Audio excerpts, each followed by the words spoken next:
कौमी असम्बली का इजलास जारी है। 22 माह के बाद तहरीक इंसाफ की लीडरशिप असम्बली में पहुंची। मैं उम्मीद जवान आप हमारा यूट्यूब चैनल और फेसबुक पेज देख रहे हैं। अस्सलाम वालेकुम। 22 माह के बाद पीटीआई की क़यादत असम्बली में पहुंच गई। आज कौमी असम्बली का इजलास तलब किया गया था स्पीकर की जानिब से और आज हलफ बर्दारी जारी है। गैलरी में बैठे वज़ीर आला पंजाब मरियम नवाज भी वहाँ मौजूद थी। आज पूरी असम्बली से एक ही आवाज़ आ रही थी, खान खान खान, कौन बचाएगा पाकिस्तान, इमरान खान। कैदी नंबर 804, तेरा यार मेरा यार जिगरी यार, कैदी नंबर 804।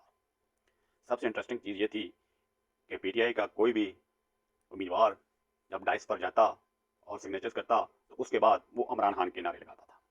इमरान खान की बैनर्स भी आज असम्बली में आवेजा किए गए। ऐसे लग रहा था कि जैसे खान साहब इनके पास मौजूद हैं।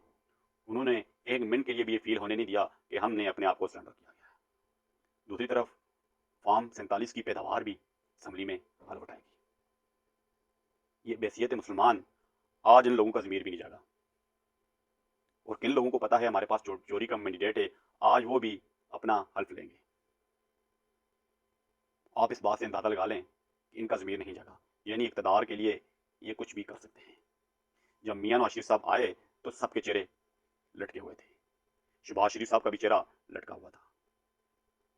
पीटीआई के उम्मीदवार इस वक्त बड़े खुश और अपनी पार्टी की तरफ से भरपूर दफा कर रहे हैं।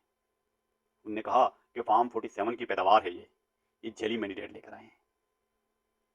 खान के मैंडेट पर डाका डाला गया, अवाम का मैंडेट चोरी करके फार्म 47 की पैदावार की गई। अब कहा यह जा रहा है कि इन लोगों के ज़मीर कब और कैसे जागेंगे। कौन कौन लोग जेली मैंडेट लेकर असम्बली में पहुंचे हैं। मियाँ साहब भी बड़े परेशान थे। उनको भी पता है कि मेरे पास फार्म 47 की ही पैदावार है।